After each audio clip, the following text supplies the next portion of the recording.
বাদশাহ হারুন আর রশিদের দরবারে এক পাগলা সর্বাবস্থায় আসা যাওয়া করে, নাম হলো বাহলুল পাগলা। এই পাগলা সর্বাবস্থায় আসে আর যায়।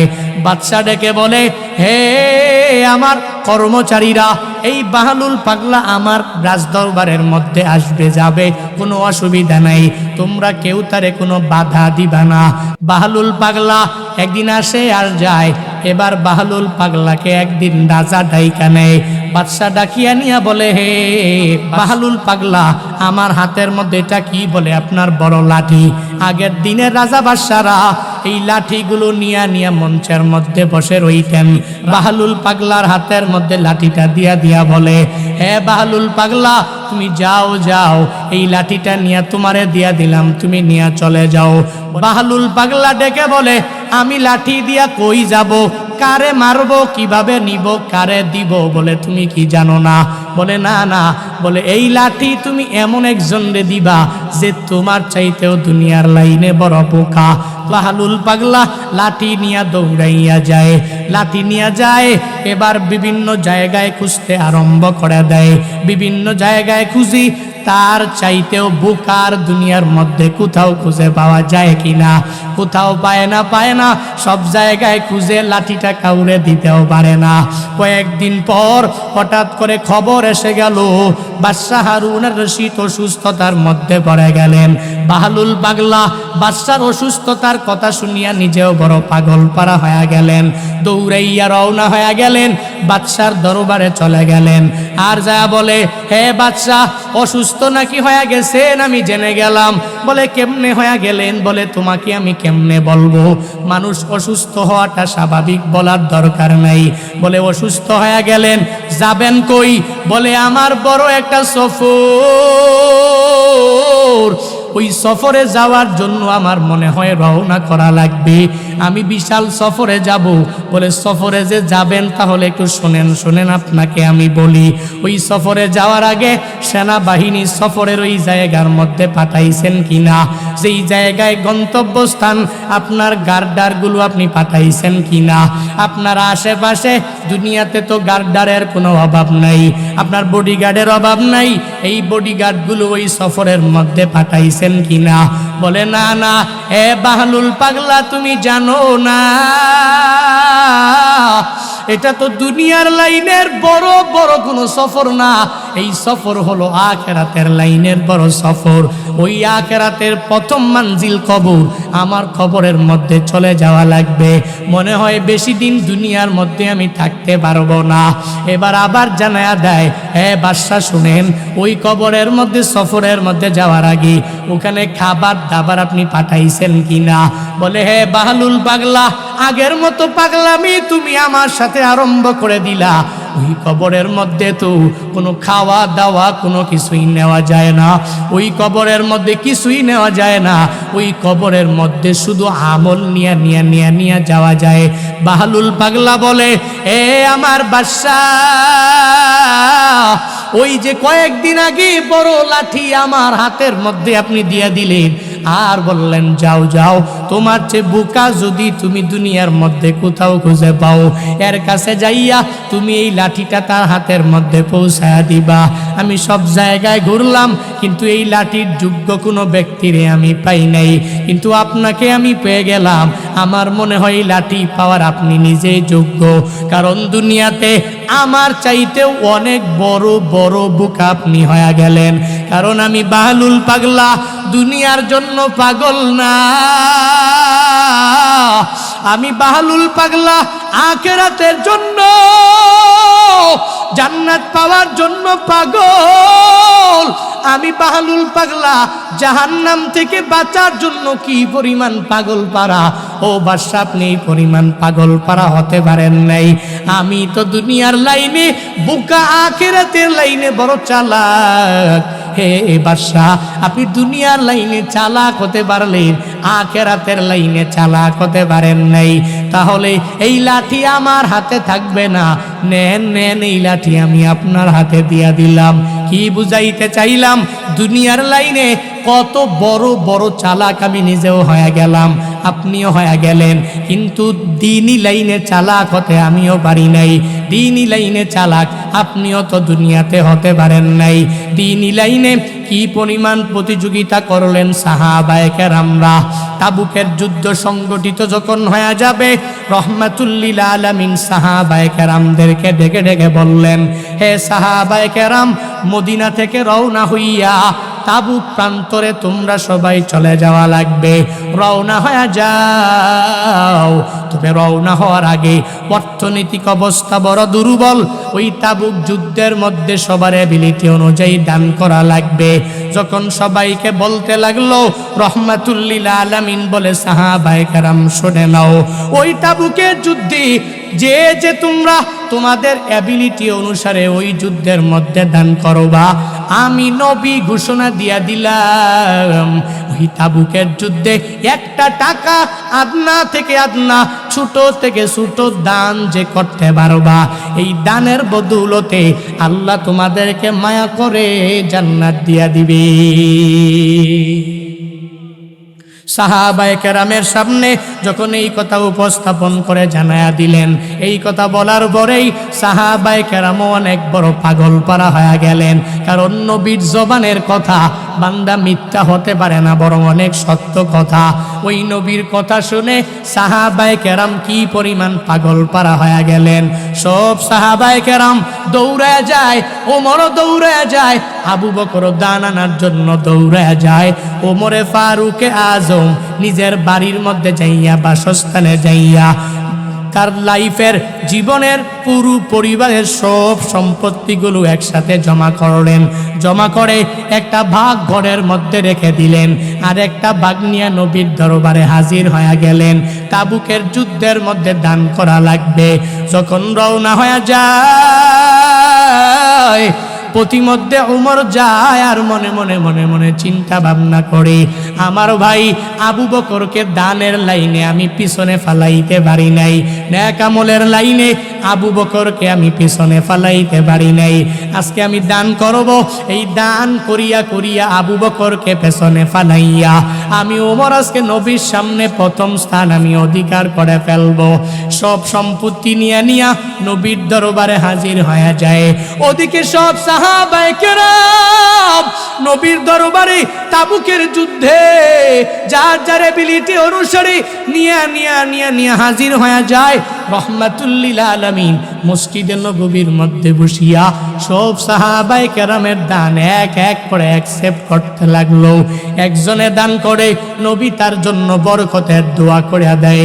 এবার ওমরে ফারুক যখন দানগুলো নবীর সামনে দিয়া দেয়, নবী আমার ওমরকে ডেকে বলে, হে ওমর, তোমার ঘরের মধ্যে তুমি কি রাখলা আর কি আমার জন্য নিয়ে আসলা? ওমর ডাক দিয়া বলে, ও পয়গম্বর, আমি উমর যখন আপনার জবান থেকে শুনে গেলাম, ও নবী আমার, তাবুক যুদ্ধের মধ্যে যদি দান করু তাহলে আল্লাহ তোমাকে জান্নাত দিয়া দিবে। আপনার মুখ নিশ্চিত এই দামি কথা শোনার পরে নিজেকে আর ধরে রাখতে পারি নাই। সব সম্পত্তিগুলো একসাথে জমা করে নিলাম। একটা ভাগ আমি আমার ঘরের মধ্যে রাখিয়া আর একটা ভাগ নিয়ে নবী আপনার দরবারে হাজির হয়ে গেলাম। নবী ওমরের জন্য বরকতের দোয়া করে দিলেন। এবার আবু বকরকে জিগায়, হে আবু বকর, ওই যুদ্ধে দান করার জন্য তুমি কি নিয়ে আসলা আর কি তোমার ঘরের মধ্যে তুমি রেখে আসলা? আবু বকর রহমাতুল্লিল আলামিনকে বলে, ও নবী আমার, আমি আবু বকর আপনার মুখ নিশ্চিত বাণী শোনার পর আমি আমার নিজের বাড়ির মধ্যে চলে গেলাম। ওখানে যাইয়া আমার জীবনের সব সম্পত্তিগুলো আমি নিয়ে নিলাম, একটা ভাগও করি নাই। ও নবী, এই সব সম্পত্তিগুলো নিয়ে আপনার দরবারে আমি এখনই হাজির হয়ে গেলাম। এখন আর ঘরে আমার কেউ নাই, এখন বাকি আছে ঘরে আল্লাহ আর পয়গম্বর। ওমরে ফারুকে আজম দুনিয়ার মানুষদেরকে ডেকে ডেকে ডেকে ডেকে জানায়া দেয়, এ দুনিয়ার মানুষেরা শুনো, আমি উমরে ফারুক যদি আবু বকরকে দানের লাইনে নয় আমলের লাইনেও যদি মৃত্যু পর্যন্ত আমি যদি প্রতিযোগিতা করতে যাই তাহলে কশিনকালেও আমি আবু বকরকে দানের লাইনে প্রতিযোগিতা করে পিছনেও ফালাইতে পারবো না, আমি ওমর একবারের জন্য প্রথম হতে পারবো না। আমানতু বিল্লাহি ওয়া মালাইকাতিহি ওয়া কুতুবিহি ওয়া রুসুলি ওয়াল ইয়াউমিল আখির ওয়াল কদরি খাইরিহি ওয়া শাররিহি মিনাল্লাহি তাআলা। ছোট্টবেলায় মক্তবের মধ্যে দৌড়াইয়া চলে গেলাম, ওখানে গিয়া পড়লাম। ওখানেই কালিমায়ে তৈয়্যিবা কালিমায়ে শাহাদাত পড়ে নিলাম। ওখানে যায় কালিমায়ে তাওহীদ কালিমায়ে তামজিদ কালিমায়ে রদ্দি কুফর পড়লাম। ঈমানে মুজমাল ঈমানে মুফাসসাল বিছানার দোয়া সানা ওই জায়গার মধ্যে গিয়া গিয়া আমি পড়লাম। আগে আমি জানতাম না, বুঝতাম না। উলামায়ে কেরামের সান্নিধ্য পাওয়ার পরে আমি কালিমায়ে তাওহীদ তামজিদ ঈমানে মুজমাল মুফাসসালের মর্মটাও বুঝে নিলাম। আমার আল্লাহ এক, ওই আল্লাহকে আমি নিজের চোখে কোনোদিনও দেখি নাই, এরপরেও বিশ্বাস আনলাম না দেখিয়া। উলামায়ে কেরামের কথা শুনে নেক আমলের লাইনে আমি অগ্রগামী হয়ে গেলাম। আল্লাহ এক, আল্লাহর প্রতি ঈমান আনলাম। ওয়া মালাইকাতিহি সব ফেরেশতাদের প্রতি ঈমান আনলাম। ওয়া কুতুবিহি আসমানি সব কিতাবের প্রতি আমি ঈমান আনলাম। ওয়া রুসুলিহি আল্লাহ কর্তৃক প্রেরিত সব পয়গম্বরের প্রতি আমি ঈমান আনলাম। ওয়াল ইয়াউমিল আখির দুনিয়া শেষ না, বরং আরো বড় বড় বড় বড় একটা জায়গা আছে, আরো বড় একটা কাল আছে, যেই কালে শুরু আছে বান্দা কোনো শেষ হবে না। দুনিয়াতে তো 60 বছর 65 বছর 70 বছরের জিন্দেগি আমরা পায়া গেলাম। এরপরেও কি পরিমাণ পাগল পারা, এরপরেও আমি এই চিন্তাটা নিজের মধ্যে ঢুকাইতে পারি নাই। ঈমান আনলাম আখিরাতের প্রতি, কিন্তু আখিরাতের লাইনের সম্বল কিছু আমার লাগবে, ওই চিন্তা অন্তরের মধ্যে নাই। আমি ঈমান আনলাম যে দুনিয়ার পরে একটা আখিরাতে আছে, যেই আখিরাত বাকি থাকবে, ধ্বংস হবে না। আর দুনিয়া ফানিয়াতুন ওয়াল আখিরাতু বাকিয়া, দুনিয়া ধ্বংস হয়ে যাবে, আল্লাহ শুধু বাকি থাকবে, সব মানুষগুলো কবরস্থ হয়ে যাবে, মৃত্যুবরণ করবে, মৃত্যুর স্বাদ সবাই গ্রহণ করবে। এই বান্দাগুলোকে আবার আল্লাহ মায়া করে মিনহা খলাকনাকুম ওয়া ফিহা নুঈদুকুম ওয়া মিনহা নুখরিজুকুম তারাতান উখরা, মাটি থেকে বানাইয়া আবার মাটির মধ্যে বান্দাটা যখন চলে যাবে, ওই কবর থেকে এই বান্দাকে আবার উঠাইয়া আবার আল্লাহ তারাতান উখরা আল্লাহর সামনে দাঁড় করাবে। কিন্তু এরপরেও তো এই বান্দা আখিরাতের লাইনে আগাইয়া যেতে পারে না, এরপরেও তো এই বান্দা নামাজের লাইনে অগ্রগামী হয়ে যেতে পারে না, এরপরেও তো বান্দা দুনিয়া বিলাইনের প্রতিযোগিতা বান্দা বাদ দিতে পারে না, এরপরেও তো এই বান্দা দুনিয়ার লাইনে হতাশার মধ্যে পড়ে পড়ে রবকে ভুলিয়া যায়, এরপরেও তো এই বান্দা দুনিয়ার লাইনে কি পরিমাণ পাগল পাড়া হয়ে যায়। হে আল্লাহর বান্দারা, হে ঈমানওয়ালার জন্য তোমাদেরকে বলি, আল্লাহর প্রতি ঈমান যে আনলাম, নবীদের প্রতিও পূর্ণাঙ্গ ঈমান এনে নিলাম, আসমানি সব কিতাবের প্রতিও আমি ঈমান আনলাম। আল্লাহকে যেহেতু দেখি নাই, না দেখিয়া ওই রবের প্রতি ঈমান আনার পরে আমার কাজটা কি হবে জানুনি? বলে ঈমানটাকে মজবুত করে নাও, আর নেক আমলের লাইনে তুমি বান্দা আগাইয়া যাও। তকদিরের ভালো মন্দের প্রতি বিশ্বাস স্থাপন করে করে বান্দা তুমি আগাইয়া যাও। আর একটা চিন্তা নিজের অন্তরের মধ্যে বান্দা পূর্ণাঙ্গ ঢুকাও। আল্লাহ নবীকে যে বললেন ইন্নাকা মাইয়িতু ওয়া ইন্নাহুম মাইয়িতুন। হে নবী, আপনি মৃত্যুবরণ করবেন, তারাও মৃত্যুবরণ করবে। এই চিন্তা অন্তরে নিয়ে ঘুরবেন। দুনিয়ার লাইনে যতই আমি দুনিয়াবী প্রতিযোগিতার মধ্যে লিপ্ত হয়ে গেলাম, আমার অমুক ভাই অনেক বড় টাকাওয়ালা হয়ে গেল, আমি কেন টাকাওয়ালা হতে পারলাম না? আমার অমুক ভাই সেলিব্রিটি হয়ে গেল, আমি কেন বড় সেলিব্রিটি হয়ে যেতে পারলাম না? আমার অমুক ভাইটা সে দুনিয়াবী লাইনে অনেক বড় ধনী হয়ে গেল, আমি কেন ধনী হয়ে যেতে পারলাম না? এই চিন্তা নাও, একটা চিন্তা অন্তরে ঢুকাও। মালাকুল মউত একদিন দুয়ারের সামনে হাজির হয়ে যাবে, তবে কোন সময় আসবে, কোন অবস্থায় আসবে, কিভাবে আসবে বান্দা আমিও জানি না, তুমিও জানো না। কারো কাছ থেকে অনুমতিও আজরাইল আইসা বান্দা নিবে না। ওই মদিনাওয়ালা নবীকেও আল্লাহ কি পরিমাণ মায়া করে করে করে করে দুনিয়াতে প্রেরণ করলেন। আল্লাহ নবীর ব্যাপারেও সুন্দরভাবে জানাইয়া দিলেন, হে নবী, আমি আপনাকে না বানাইলে কিছুই বানাইতাম না। হে নবী, আপনি আলামিনের জন্য বড় রহমত। হে নবী, আলামিনের জন্য আপনি হলেন অনেক বড় দয়া। হে নবী, আলামিনের জন্য আপনি অনেক বড় করুণা। আল্লাহ নবীর ব্যাপারে কালামুল্লাহ শরীফে কি সুন্দর বয়ান কইরা জানাইয়া দেয়। সূরাতু কাউসার পরে দেখ, কাউসারের মধ্যে আল্লাহ নবীকে কি পরিমাণ মর্যাদার আসনে আসীন করে দিলেন। ইন্না আ'তাইনাকাল কাউসার ফাসাল্লি লিরাব্বিকা ওয়ানহার ইন্না শানিআকা হুয়াল আবতার। সূরাতু কাউসারই শেষ না, কালামুল্লাহ শরীফের বিভিন্ন আয়াতের মধ্যে আল্লাহ জানায়া দিলেন, নবী আমি আপনাকে কি পরিমাণ মর্যাদা দিয়া দিলাম, কি পরিমাণ সম্মান দিয়া দিলাম। এর পরেও নবী আপনার মৃত্যুবরণ করা লাগবে। আপনার সামনে মালাকুল মউত একদিন হাজির হয়ে যাবে। নবীর সামনে যদি মালাকুল মউত আসিয়া যায় আর নবীর কাছ থেকে যদি রূহটাকে কবজ করে নিয়ে যায়, হে বান্দা বলো না তোমার কাছে আমার কাছে আসবে না? এই চিন্তা নিয়ে তুমি কেমনে দৌড়াও?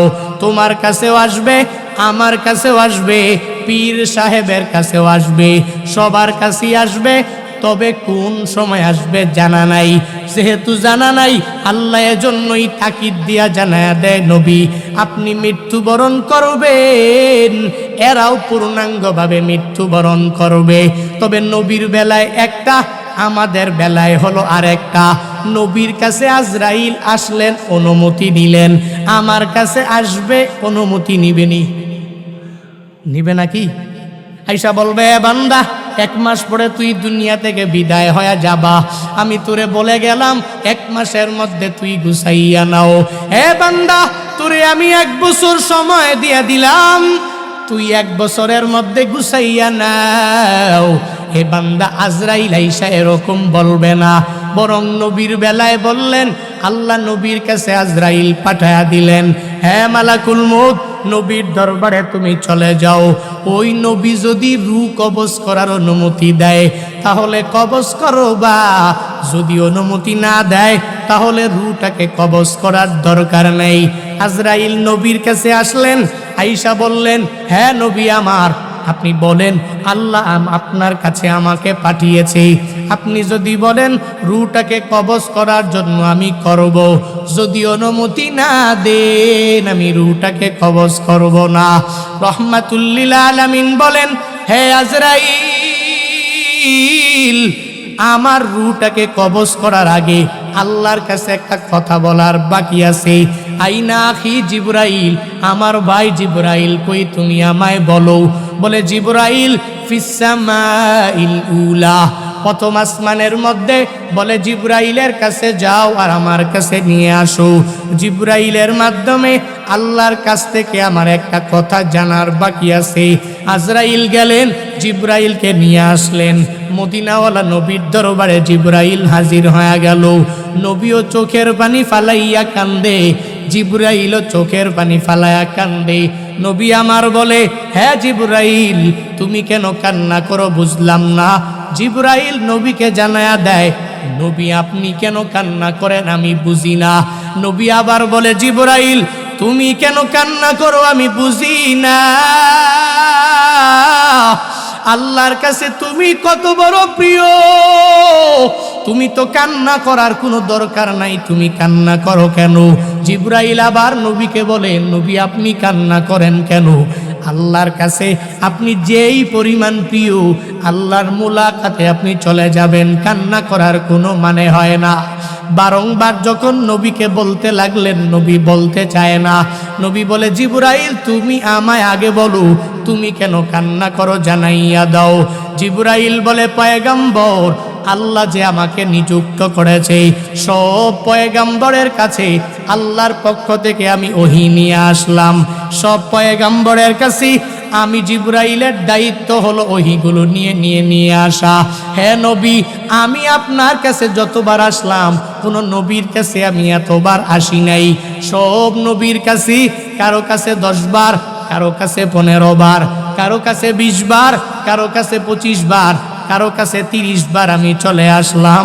কিন্তু হে নবী আমার, আল্লাহর পক্ষ থেকে আমি আপনার কাছে এসেছি 10 বার না, 20 বার না, 30 বার না, আপনার কাছে আমি আল্লাহর পক্ষ থেকে ওহী নিয়ে আসছি 24,000 বার। ও নবী, আল্লাহর মুলাকাতে আপনি চলে যাবেন, এজন্য আমি এই চিন্তা ভাবনার মধ্যে পড়ে গেলাম, আর আমি জীবনে আপনার চেহারা মুবারক দেখতে পারবো না। ও নবী, আল্লাহর মুলাকাতে যাবেন, আপনার মায়ায় পরে পরে আমি চোখের পানি ফালাইয়া কান্দি। এবার জিবরাইল বলে, হে নবী আপনি কান্না করেন কেন? রহমাতুল লিল আলামিন ডেকে বলে, হে ভাই আমার জিবরাইল, আমি আল্লাহর মুলাকাতে চলে যাব, তবে আমার গুনাহগার উম্মতের কি উপায় হবে? আমি চলে যাব, কোনো অসুবিধা নাই, কিন্তু আমার উম্মতের উপায়টা কি হবে জানাইয়া দাও।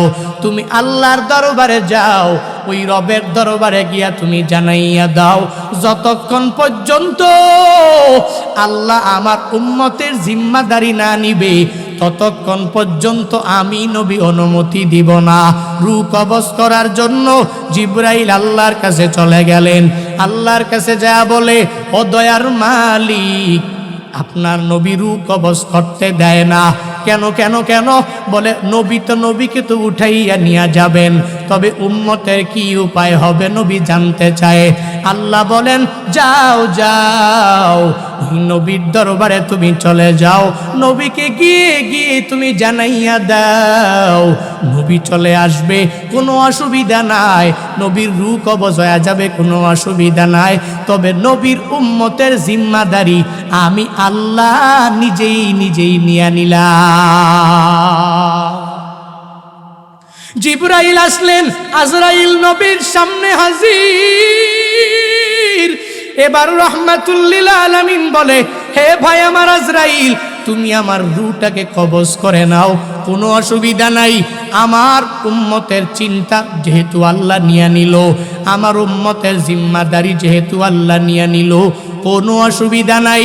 হে আজরাইল, এবার তুমি আমার রূহটাকে কবজ করে নিতে পারো।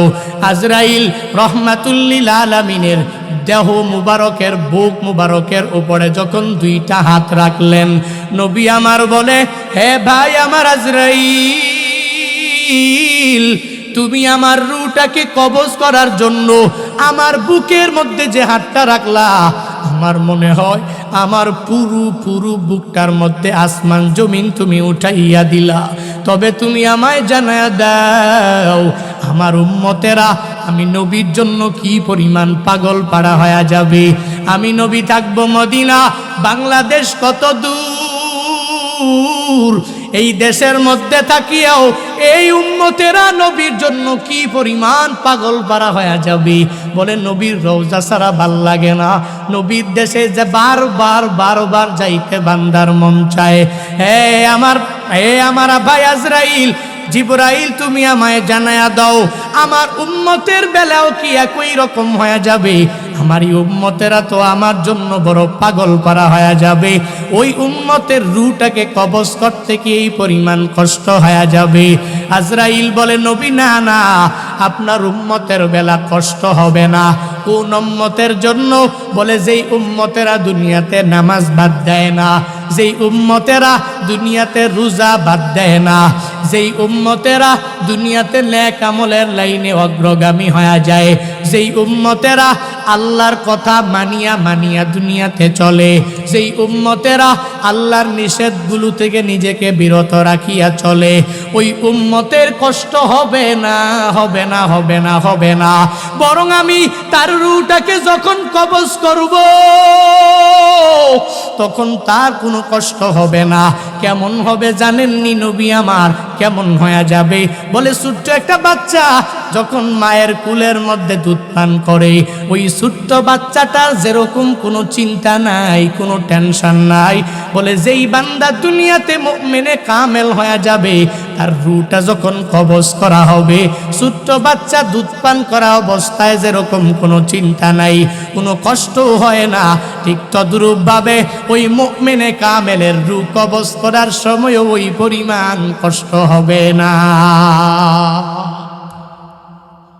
তবে হে নবী আমার, কার জন্য কষ্ট হয়ে যাবে জানেননি? বলে কার জন্য? বলে যেই বান্দা দুনিয়াতে নামাজও পড়ে নাই, রোজাও রাখে নাই, নেক আমলের লাইনে অগ্রগামী হয়ে যায় না, সে হুজুরের কথাগুলোকে ইগনোর করিয়া চলে গেল আর একদিকে, সে নিজের মতো করে চললো, সবাইয়ের নিয়ে বদনাম করলো, গীবত শেখায়াতের মধ্যে দুনিয়াতে লিপ্ত হয়ে গেল, দুনিয়া বিলাইনের প্রতিযোগিতার মধ্যে এই বান্দাটা লিপ্ত হয়ে গেল। এই বান্দা দ্বীনি লাইনের প্রতিযোগিতায় লিপ্ত হতে পারে নাই, নামাজ রোজা নেক আমলের লাইনে অগ্রগামী হয়ে যেতে পারে নাই। এদের রূহটাকে কেমনে কবজ করা হবে? বলে বান্দা, এদের রূহটা কেমনে কবজ করা হবে জাননি? বলে জীবন্ত একটা খাসি, ওই খাসিটাকে জবাই করে নাই, ওই খাসিটাকে যদি উল্টো যদি তার চামড়াটাকে সিলা হয়, কি পরিমাণ কষ্ট হয়ে যাবে। দুনিয়াতে যেই বান্দা বেনামাজি, দুনিয়াতে যেই বান্দা রোজা রাখে নাই, যেই বান্দা আল্লাহর আদেশ কোরআন গাইডলাইন মানিয়া মানিয়া চলতে পারে নাই, আল্লাহ তাআলার নিষেধ থেকে নিজেকে বিরত রেখে রেখে চলতে পারে নাই, বলে ওই বান্দার রূহটাকে কবজ করার সময়ে এর চাইতেও বেশি কষ্ট হয়ে যাবে। নাউজুবিল্লাহ পড়েন না? আরো জোরে পড়ে নাউজুবিল্লাহ। সব কথার মূলে একটা হলো, মরা লাগবে কি লাগবে না? তবে কখন মরবো জানা আসেনি, শুধু জানতো নবী আর আদম। আদম নবী জানতো কবে মরব। মদিনাওয়ালা নবীর কাছে মালাকুল মউত আসছেন অনুমতি নেওয়ার জন্য, নবী জানতেন।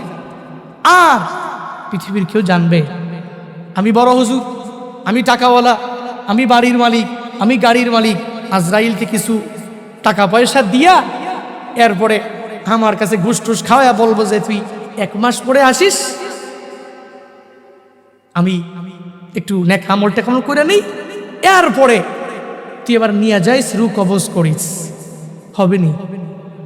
বলেন বলেন। ইন্নাকা মাইয়িতু ওয়া ইন্নাহুম মাইয়িতুন।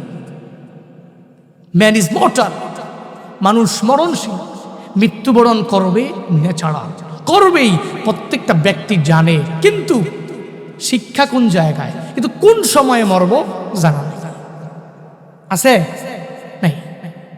এখন যেহেতু জানা নাই, এরপরেও কেন বলি, এখন কেন পড়ব, কালকে থেকে পড়ি না, আহা এখন কেন রাখবো, কালকে থেকে রাখি না, এখন কেন নেক আমল করব, কালকে থেকে করি না, এখন কেন নেক আমলের লাইনে অগ্রগামী হয়ে যাব, কালকে থেকে করি, পরশু থেকে করি, 1 বছর পরে থেকে করি, বৃদ্ধ হয়ে গেলে করি। হায় হায় না।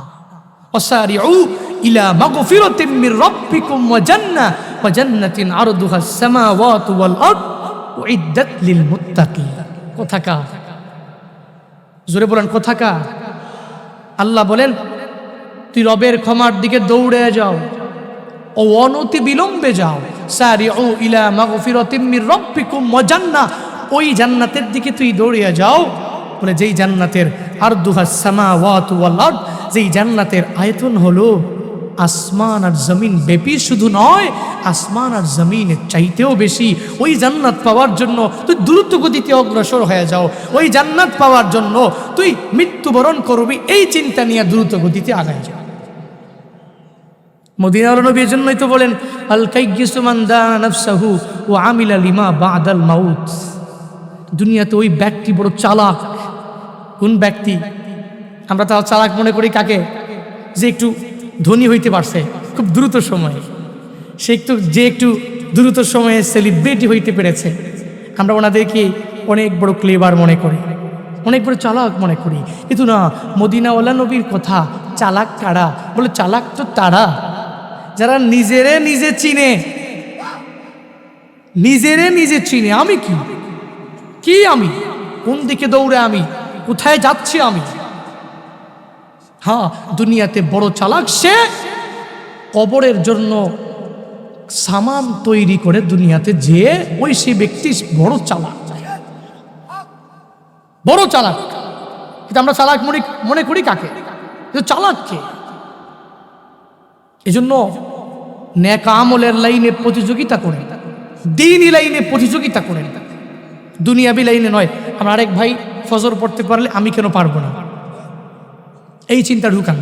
আরেক ভাই জোহর পড়তে পারলে আমি কেন পারবো না, সে দাড়ি রেখে সম্মান পাইলে আমি কেন পাবো না, সে টুপি পরে মজা পাইলে আমি কেন পড়বো না, সে জুব্বা পরে চলাফেরা করে মজা পাইলে আমি কেন পারবো না।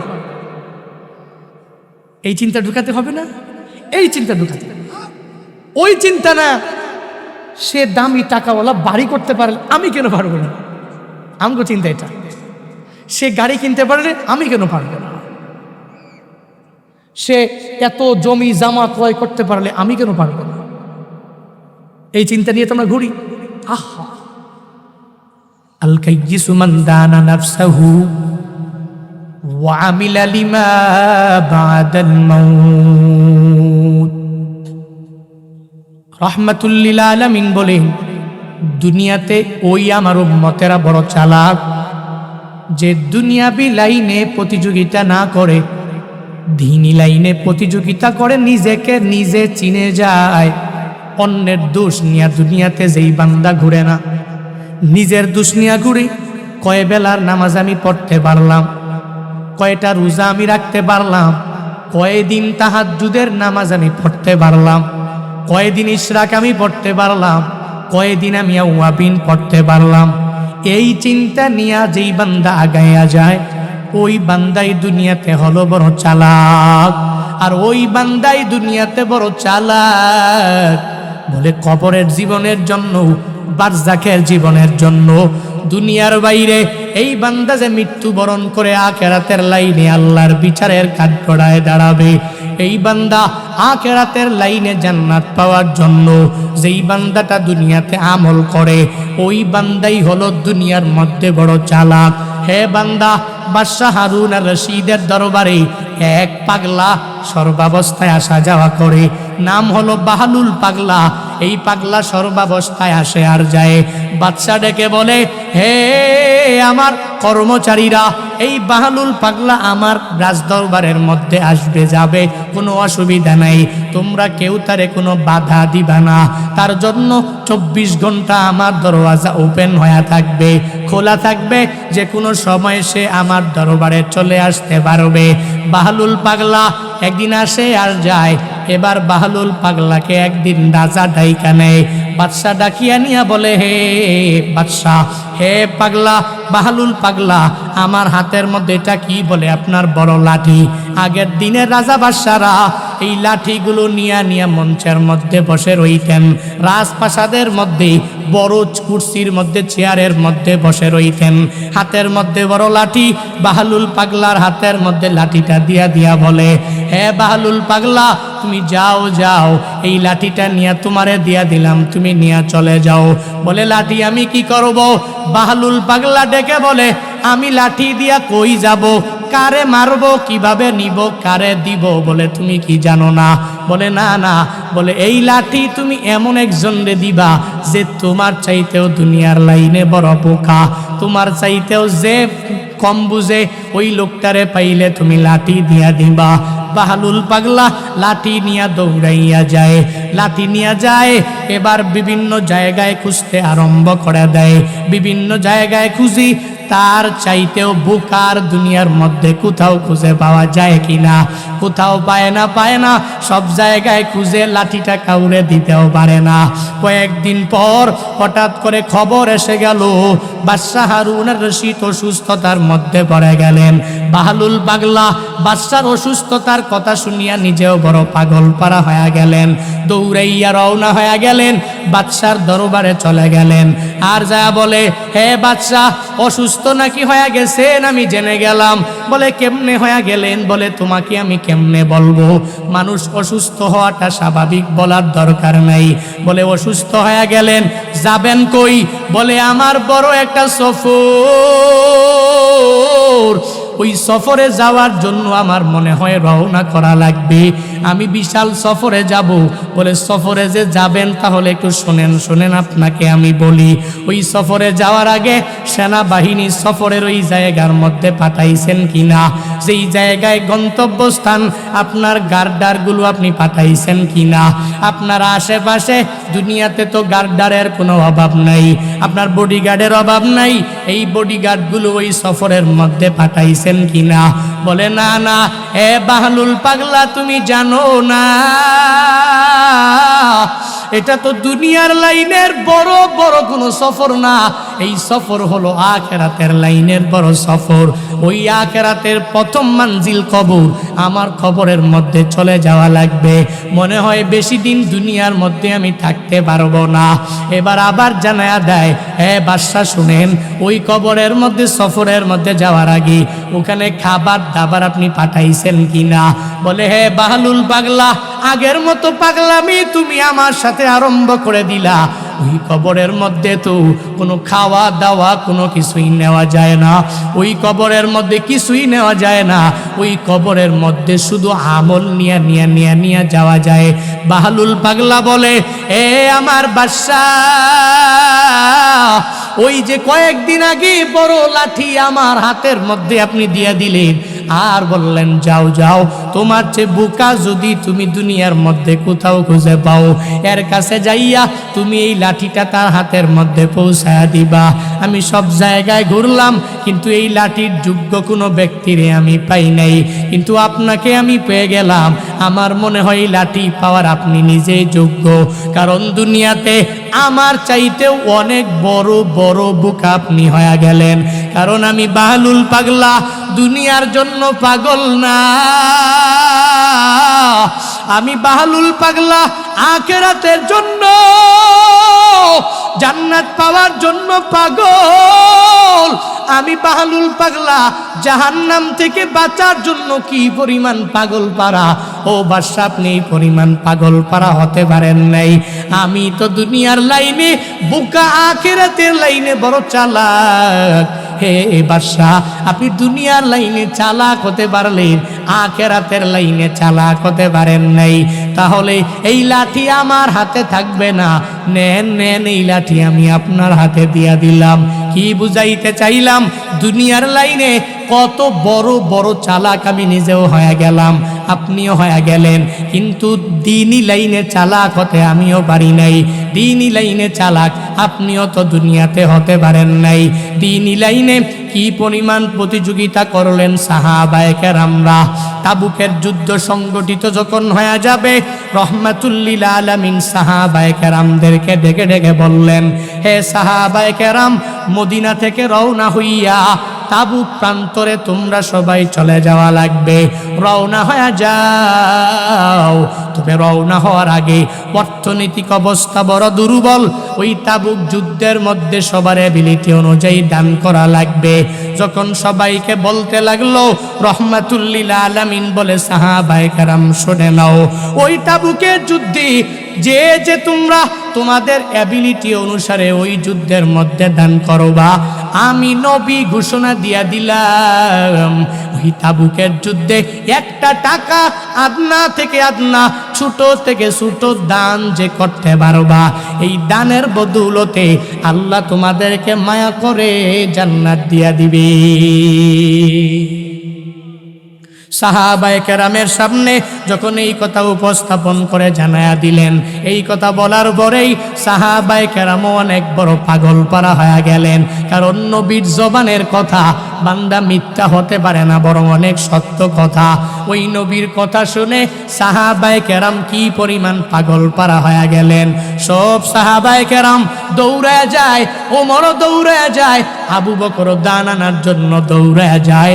ওমরে ফারুকে আজম নিজের বাড়ির মধ্যে যাইয়া, বাসস্থানে যাইয়া তার লাইফের জীবনের পুরো পরিবারের সব সম্পত্তিগুলো একসাথে জমা করলেন। জমা করে একটা ভাগ ঘরের মধ্যে রেখে দিলেন, আর একটা ভাগ নিয়ে নবীর দরবারে হাজির হয়ে গেলেন। তাবুকের যুদ্ধের মধ্যে দান করা লাগবে। যখন রওনা হয়ে যায়, প্রতিমধ্যে উমর যায় আর মনে মনে মনে মনে চিন্তা ভাবনা করে, আমার ভাই আবু বকরকে দানের লাইনে আমি পিছনে ফালাইতে পারি নাই, নেক আমলের লাইনে আবু বকরকে আমি পিছনে ফালাইতে পারি নাই। আজকে আমি দান করব, এই দান করিয়া করিয়া আবু বকরকে পেছনে ফালাইয়া আমি ওমর আজকে নবীর সামনে প্রথম স্থান আমি অধিকার করে ফেলবো। সব সম্পত্তি নিয়ে নিয়া নবীর দরবারে হাজির হয়ে যায়। ওদিকে সব সাহাবায়ে কেরাম নবীর দরবারে তাবুকের যুদ্ধে যার যার এবিলিটি অনুসারে নিয়ে হাজির হয়ে যায়। রহমাতুল্লিল আলামিন মসজিদে নববীর মধ্যে বসিয়া সব সাহাবায়ে কেরামের দান এক এক করে অ্যাকসেপ্ট করতে লাগলো। একজনে দান করে নবী তার জন্য বরকতের দোয়া করে দেয়। এবার ওমরে ফারুক যখন দানগুলো নবীর সামনে দিয়া দেয়, নবী আমার ওমরকে ডেকে বলে, হে ওমর, তোমার ঘরের মধ্যে তুমি কি রাখলা আর কি আমার জন্য নিয়ে আসলা? ওমর ডাক দিয়া বলে, ও পয়গম্বর, আমি উমর যখন আপনার জবান থেকে শুনে গেলাম, ও নবী আমার, তাবুক যুদ্ধের মধ্যে যদি দান করু তাহলে আল্লাহ তোমাকে জান্নাত দিয়া দিবে। আপনার মুখ নিশ্চিত এই দামি কথা শোনার পরে নিজেকে আর ধরে রাখতে পারি নাই। সব সম্পত্তিগুলো একসাথে জমা করে নিলাম। একটা ভাগ আমি আমার ঘরের মধ্যে রাখিয়া আর একটা ভাগ নিয়ে নবী আপনার দরবারে হাজির হয়ে গেলাম। নবী ওমরের জন্য বরকতের দোয়া করে দিলেন। এবার আবু বকরকে জিগায়, হে আবু বকর, ওই যুদ্ধে দান করার জন্য তুমি কি নিয়ে আসলা আর কি তোমার ঘরের মধ্যে তুমি রেখে আসলা? আবু বকর রহমাতুল্লিল আলামিনকে বলে, ও নবী আমার, আমি আবু বকর আপনার মুখ নিশ্চিত বাণী শোনার পর আমি আমার নিজের বাড়ির মধ্যে চলে গেলাম। ওখানে যাইয়া আমার জীবনের সব সম্পত্তিগুলো আমি নিয়ে নিলাম, একটা ভাগও করি নাই। ও নবী, এই সব সম্পত্তিগুলো নিয়া আপনার দরবারে আমি এখনই হাজির হয়ে গেলাম।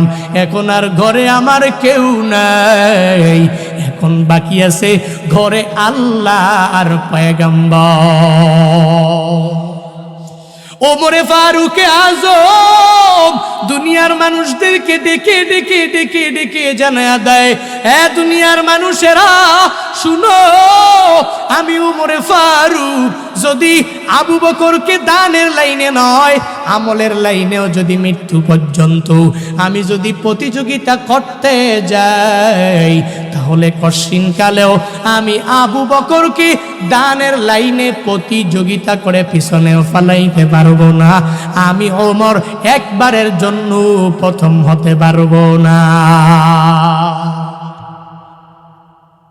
আবু বকরের জিন্দেগি, ওমরে ফারুকের জিন্দেগি কি পরিমাণ দ্বীনি লাইনে এরা প্রতিযোগিতা করলেন। একজনে আরেকজনরে দেখলেই জিগায় আজকে তাহাজ্জুদের নামাজ কয় রাকাত পড়লা। একজনে আর একজনেরে দেখলেই জিগায় ইশরাকের নামাজটা তুমি কয় রাকাত পড়লা, আজকে আউয়াবিন কিভাবে পড়লা, কয় রাকাত পড়লা, নামাজের মধ্যে সূরাটা কত পরিমাণ বড় করে নিলা। কিন্তু আমরা কি করলাম, একজনে আর একজনের দেখলেই কি বলতে লাগলাম, এ ভাই আমার তুমি আমায় বলো না তুমি দুনিয়ার লাইনে কি কি করলা, কেমনে ধনী হয়ে গেলা, কেমনে টাকাওয়ালা হয়ে গেলা, কেমনে দামি বাড়ির মালিক হয়ে গেলা, কেমনে গাড়ির মালিক হয়ে গেলা, কেমনে 7 গুন্ডা 8 গুন্ডা 10 গুন্ডা জমি ক্রয় করলা, কেমনে কেমনে করলা। তখন বিভিন্ন মানুষের কাছ থেকে দুনিয়ার লাইনে অগ্রগামী হওয়ার জন্য, দুনিয়ার লাইনে অগ্রসর হওয়ার জন্য কি পরিমাণ পাগলপারা আমরা হয়ে গেলাম। হে কচুয়ার মুসলমানেরা, হে উজানির পাশের এলাকার মুসলমানেরা, হে আল্লাহওয়ালাদের মাকবারার পাশের গ্রামের মানুষেরা, হে বান্দারা, তোমাদেরকে বারংবারের জন্যই তো বলি, দুনিয়ার লাইনে কত কিছুই তো বান্দা তোমরা করলা। না না, ওই মায়ের দিকে তাকায়া দেখো, মাটা কবরের মধ্যে চলে গেল, বাবার দিকে তাকায়া দেখো, বাবাও কবরের মধ্যে চলে গেল, দাদার দিকে বান্দা তুমি তাকায়া দেখো, তোমার মতো একদিন কি পরিমাণ যুবক সে ছিল, আর সে নাই, দুনিয়ার বাড়ি থেকে বিদায় নিয়ে চলে গেল। তোমার দাদিটাও চলে গেল, এত সুন্দরী নানিটাও তোমার চলে গেল, এত সুন্দর চেহারাওয়ালা তোমার নানাটাও দুনিয়া থেকে বিদায় নিয়ে চলে গেল। তুমি যাইবা না এর গ্যারান্টি তো বান্দা নাই। হে যুবকেরা, ওয়াজ মাহফিল শুধু করাইলেই হবে না, বলে হুজুর হাদিয়া দিয়া দিলাম, দোয়া কইরা দিবেন, শুধু হুজুর আপনারে মহাব্বত করলাম, ভালোবাসলাম, এতটুকু করলেই হবে না, বরং যৌবনকালের এই সময়টা এখনই নামাজের লাইনে আগাইয়া যাওয়া লাগবে, রোজা রাখার লাইনে তোমার আগাইয়া যাওয়া লাগবে, নেক আমলের লাইনেও তোমার আগাইয়া যাওয়া লাগবে। ওই কলরবের এক শিল্পী মাহফুজুল আলমের দিকে তাকায়া দেখ, এই বান্দা বিয়ে করবে এমন শিল্পী নাই, আমাদেরকেও পর্যন্ত দাওয়াত দিয়া দিল, জানাইয়া দিল, হে জুনায়েদ নরসিংদীতে বিয়ে করব, তোমারে দাওয়াত দিব, তোমার বিয়ে আমারে দাওয়াত দিবা, কুমিল্লায় আসবো, দেখবো সুন্দর করিয়া। সবাইকে বলতে লাগলো সুন্দর বিয়া করবে, টাইলস করা বিল্ডিং ও আল্লাহরই বান্দা বানাইলো। এই বান্দা নরসিংদীর মধ্যে দামি এক বিল্ডিং বানাইয়া, তাকাইয়া দেখ, কোরবানির 2 দিন আগে দুনিয়া থেকে বিদায় নিয়ে চলে গেল। বান্দা জানতো না এই সময় বান্দার মরণ হয়ে যাবে, বান্দা জানতো না এই বান্দা যে বিয়াও করতে পারবে না, বিয়ার পিড়িতে বসার আগেই দুনিয়া থেকে বিদায় নিয়ে চলে যাবে। আমারও গ্যারান্টি নাই, যে কোনো সময়ে দেখবা জুনায়েদ আল হাবিব দুনিয়া থেকে বিদায় নিয়ে চলে গেল। এ বান্দা, তোমারও গ্যারান্টি নাই, বিভিন্ন মাধ্যমে আমি জানতে পারবো, তুমিও নাই। সবাই এক এক এক এক করে দুনিয়া থেকে বিদায় নিয়ে চলে যাবে। তোমার মা যেই লাইনে, বাবা যেই লাইনে, দাদা যেই লাইনে, দাদি যেই লাইনে, ওই লাইনে তুমিও একদিন ওই লাইনের প্রতীক হয়ে যাওয়া লাগবে। তবে ওই সময়ের আগে আগে ওই কবরের জন্য সামান তৈরি করে নাও। ওই কবরে যাওয়ার আগে নেক আমল করে করে করে বান্দা তুমি আগেইয়া যাও। ওই কবরে যাওয়ার আগে ঈমান নিয়া নেক আমলের লাইনে নামাজ পড়ে রোজা রেখে নেক আমল করে করে কোন কোন বান্দা ওই কবরে যাওয়ার আগে ঈমান নিয়া নিজেরে মুসলমান বানাইয়া তারপরে কবরে যাইতে চাও, মালাকুল মউতের সামনে হাজির হইতে চাও। কোন কোন বান্দা পারবা, নামাজ পড়বা, রোজা রাখবা, নেক আমলের লাইনে আগাইয়া যাবা। আর পুরো জিন্দেগিতে দুনিয়া বিলাইনের প্রতিযোগিতা বাদ দিয়া দ্বীনি লাইনে প্রতিযোগিতা করে করে চালাক হয়ে যাবা। কোন কোন বান্দা পারবেন? 2টা হাত তুইলা মালিকের দেখায়া দে।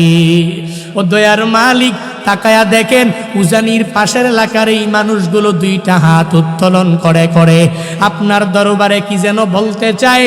আয় আল্লাহ, প্রত্যেকের মনের আরজিগুলো আপনি কবুল করে নেন আল্লাহ। আয় আল্লাহ, প্রত্যেককে 5 বেলার নামাজি আপনি বানাইয়া দেন। আয় আল্লাহ, প্রত্যেককে আপনি রোজাদার বানাইয়া দেন। আয় আল্লাহ, নেক আমলের লাইনে অগ্রগামী বানাইয়া দেন। আয় আল্লাহ, দুনিয়া বিলাইনের প্রতিযোগিতা বাদ দিয়া দ্বীনি লাইনে প্রতিযোগিতা করা আরম্ভ করে দেন আল্লাহ। আয় আল্লাহ, দ্বীনি লাইনে বেশি বেশি প্রতিযোগিতা করার তৌফিক দান করেন। কবরে যাওয়ার আগে কবরের সামান নিয়ে নিয়ে যাওয়ার তৌফিক দান করেন। আমিন। আরো জোরে পড়েন, আরো জোরে আমিন। কবরে যাওয়া লাগবে। ইন্নাকা মাইয়িতু ওয়া ইন্নাহুম মাইয়িতুন, এই চিন্তা শুধু অন্তরে ঢুকাবো। নবী মৃত্যুবরণ করেছে, তারাও মৃত্যুবরণ করবে।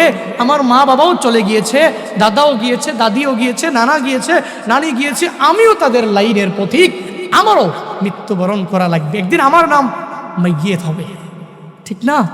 একদিন আমার নাম মাইয়িত হবে, লাশ হবে, মৃত ব্যক্তি হবে। হবে কি হবে না? হবে না, হবে না, হবে না? একদিন হবে, এটা জানি, কিন্তু কোন দিন হবে জানি না। মৃত্যুবরণ হবে জানি, কোন দিন হবে জানি না। এই চিন্তা নিয়ে ঘুরবো, কোন দিন হব, কোন দিন মৃত্যুবরণ করব, কোন দিন চলে যাব জানি না। যেহেতু এজন্যই শিক্ষা আজকের এই মাহফিল থেকে, এখন থেকেই নেক আমলের লাইনে অগ্রগামী হয়ে যাব। পারবো না ইনশাআল্লাহ? পারবো না, পারবো না। আর মৃত ব্যক্তি যারা মৃত্যুবরণ করেছে, যারা এদের মাকবারা জিয়ারত করবেন, যাবেন, মুনাজাত ধরে এদের জন্য দোয়া করবেন, দোয়া করাবেন, দোয়া পড়াবেন। কিন্তু এখন তো মানুষগুলো কি পরিমাণ আপডেট হয়ে গেল, মানুষ মরলে তারা নিয়ে গান করে। এ মনে করে এই গানের বদৌলতে হয়তো কবরটা জান্নাতের বাগান হবে। কবর জান্নাতের বাগান হবে কেমনে? দুয়ার বদৌলতে দোয়া করবে। মানুষ মৃত্যুবরণ করার পরে তারা আমলের লাইনের দরওয়াজা সব দিক দিয়া বন্ধ। তিনটা ছাড়া। কয়টা? উপকারী ইলম, 2 নম্বরে নেক সন্তান, 3 নম্বরে সদকায়ে জারিয়া। এই 3টা জিনিস থাকে। উপকারী ইলম কেমন? আল্লামা আহমদ শফি রহমাতুল্লাহ আলাইহি, আল্লামা জুনায়েদ বাবুনগরী রহমাতুল্লাহ আলাইহি, ওনারা উপকারী ইলম রেখে গেছেন। উপকারী ইলম রেখে গেছেন। মোবারক করিম সাহেব রহমাতুল্লাহ আলাইহি উপকারী ইলম রেখে গেছেন। এই মানুষগুলো এর নাম শুনলে কি পাগল পাড়া দোয়া করে। এই উপকারী ইলম থাকে এবং এর বদৌলতে তার কবর জান্নাতের বাগান হয়। উপকারী ইলম। 2 নম্বর নেক আমল, নেক সন্তান করণেওয়ালা সন্তান, নেক আমল করণেওয়ালা সন্তান। যে সন্তানগুলো রেখে গেছে, সন্তানগুলো আমল করে, নামাজ পড়ে, রোজা রাখে, নেক আমল করে, বাবার জন্য মার জন্য দোয়া করে, এটা বাকি থাকে। 3 নম্বর সদকায়ে জারিয়া। তা পুল করে দিছে, কালবাট করে দিছে, মসজিদ করেছে, মাদ্রাসা করেছে, বক্তারা চাইলেই দান করেছে। সদকায়ে জারিয়া, সদকায়ে জারিয়া, এরকম সদকা যে করেছে, ওই দানগুলো, আমলের নেকিগুলো বান্দার আটকায় না।